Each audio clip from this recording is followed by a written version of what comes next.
He's Kevin Frazier from Entertainment Tonight, covering the Academy Awards. Where are you right now, Kevin? I am sitting on the Entertainment Tonight set, like literally right What time did you go to bed?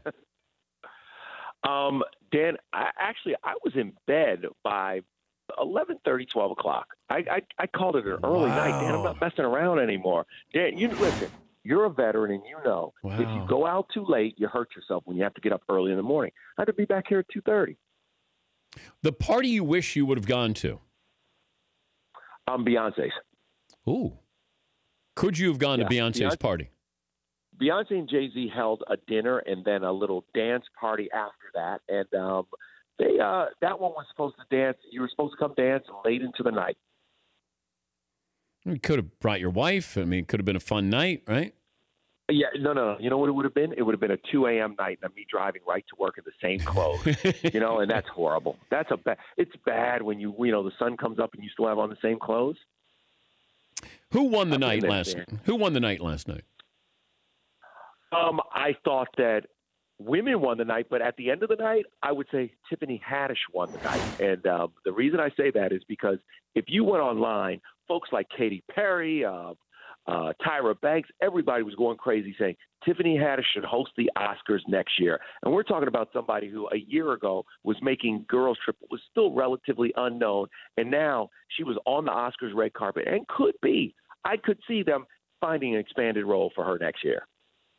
I'm wondering I didn't think there were great movies this year. I think the last couple of years, I don't know if there's any of the movies where you go, we'll look in 15 or 20 years and say, boy, I remember watching that movie. But I did want to add another category, if I can, to the Academy Awards. Okay, but Dan, of course you can. Okay. What if we did ensemble? What if you did it where not big-time actors, not a big-time movie or scene, like it's an unbelievable scene. And I was thinking about this watching the movie Diner, where they're at the diner and they just have the dialogue there with these four actors, and it's so well done. And I wondered, could you do that where you had Best Ensemble Academy Award? Well, so you're saying ensemble scene or you're saying ensemble for the movie? Because they do ensembles at the SAG Awards. And part of this, when you say ensemble scene, it sounds like because you're hoping that maybe one day Adam Sandler will make a movie that'll work and you'll be in one of those scenes. No, this isn't about me. Okay. No. All right, I'm just double checking. Yeah, I'm double checking. But there are scenes where you have unbelievable dialogue and it feels So that I'm just throwing that out there as something that's it would be so tough. It would be so tough because then when you start breaking it down into scenes, almost every movie has at least one good scene. And so it could at least every movie. So it would be really tough. And then everybody would start, trying to game the system to get an Academy Award. All we need is 10 good minutes. All we need is 3 good minutes, actually. And we can win an award. So I don't know. Did you get a chance to talk to Kobe? I sure did. And you know what? It's interesting, Dan, because, having covered sports, being there in the beginning for Kobe in that when they won that first championship in 2000 and watching him with this girl he had just met that he was dating named Vanessa, and for it to come now full circle and to talk to him on the red carpet as he was getting ready to win an Academy Award. He said that this was way more important than anything he ever won as an athlete in the NBA because he grew up expecting one day to get to those heights. That was his goal. He never had the goal of winning an Oscar or being on that red carpet. So I thought it was interesting that this meant more to him than any of his NBA trophies. Would you rather have 6 NBA titles or 5 and an Oscar? I'd take 5 and an Oscar in a heartbeat. Come on, how about you? Yeah, I would too. If you said I could have Michael Jordan's 6 or I could have Kobe's 5 and an Oscar. You take 5 and an Oscar. And here's the interesting thing, because there's been a little brouhaha and controversy about Kobe winning this year with Time's Up and Me Too. Yeah. When he walked on that carpet, the place erupted. And the whole time, everyone was trying to stop him. Everyone wanted to take a picture with him. After he won the award at the governor's ball, that was the guy that everybody wanted to walk up to and shake their hand. Kobe was the first person to go up there and get his Oscar engraved.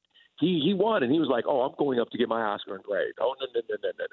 And I'm sure that Kobe sat at home and just looked at that Oscar because you know the intensity level that he brings to life. And he told me a great story that his daughter, if you remember at his retirement ceremony, he looked at his daughter and he said, you have to enjoy the journey. And with hard work and intensity and focus, one day you can achieve great things. And so his oldest daughter, when he won, texted him exactly what he said to her at the Jersey retirement ceremony. I was like, that's so beautiful, Cobes. That's nice. I was also happy to see Jordan Peele win Best Screenplay.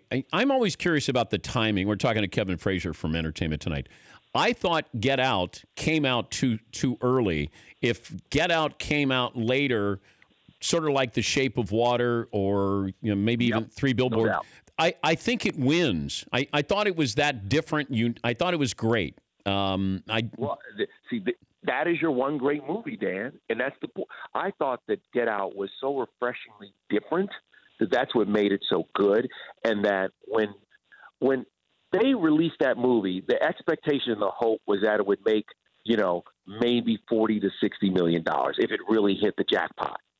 But this was a little film that was made, they didn't spend a bunch of money, and so they were hoping that, hey, hopefully we recoup the money and make a few dollars, and then it moves you on to your next picture. And, they crossed well over $200 million on their way to $300 million now. Wow. And you look at it, you couldn't go anywhere without seeing Daniel Kaluuya's face, and that Get Out. That became the meme, the emoji, the poster you saw everywhere during the summer. And the other thing I love is that Allison Janney told me that the way she's treated when she goes to the airport by black folks is unbelievable now because everyone's afraid of her. She said when she walks in and the TSA will escort her because they escort a lot of stars. I'm sure she gets the TSA escort. And she said when she walked in, she was going through Atlanta and she was walking with the TSA guy, and all of a sudden she hears over his radio all the other folks, "Dog, you good? We got you. We got an eye on her. We're watching her. Dog, you're going to be okay." And she was so entertaining because it was something that she had never thought about in her world. But now, she's black folks know Allison Williams. Thank you, bud. Good to talk to you again. Get some sleep, and always great for you to join us. Always a pleasure, Dan. And, one day I'm telling you, you're going to be there at the Academy Awards, brother. One day. Do you think when I die, will I be up there in memoriam? No, not at the Academy Awards. No, well, I can tell you now. You might make the sports Emmys. Oh, yeah. How about you'll make the sports Emmys. How about the ESPYs? I think you'll be in memoriam at the ESPYs, no doubt. I think that they will go back and they'll love you again and sing your praises. You know how that is. They don't love you until you're gone. Until I die. Then they really love you. Yeah. And then you're their own. But let's say, you. But Kevin, let's say I tack on 5 more movies and I'm up to 20 when I die. Yeah. No. No way. All right. Dan, I hate to break it. No, it's fine. No, I know it. I know you run in these small circles, but unless you guys have a breakout. I mean, here's the thing: you got to talk to Adam, and he's got to give you a beefier role, man. He's got to give you more content. You could steal some scenes, man. Maybe I need a new director. And maybe listen, I didn't say it. You said it. Who can get me an award? Give me a director that can take me. Ryan Coogler. You call and you get in the next Creed, the Creed 2 that they're making. You get in Creed 2 and you're like the Howard Cosell, the antagonist who keeps the kick going or something like that. Yeah. You know? Yeah, but I don't want Michael B. Jordan coming after me. He won't be. You'll be his compadre. Oh, okay, good. They'll make it soulful. It'll be beautiful, and then you'll be at the Academy Awards next year because everybody loves Coogler, and I'm telling you, this next Creed is going to be ridiculous. I think unless you go to Wakanda and you're in the next Black Panther. Well, that's what I was going to say. I think I might want to shoot for Black Panther. Yeah, I can see you in Black Panther. You can. Yeah. I can't see myself in Black Panther, but I appreciate that. Hey, thanks. We appreciate it, man. Listen, dust off your dashiki, and I'll see you soon. Whoa, man. All righty. Thank you. Kevin Frazier. For more Dan Patrick Show, tune to Audience Channel 239 on DirecTV or download the Dan Patrick Show app.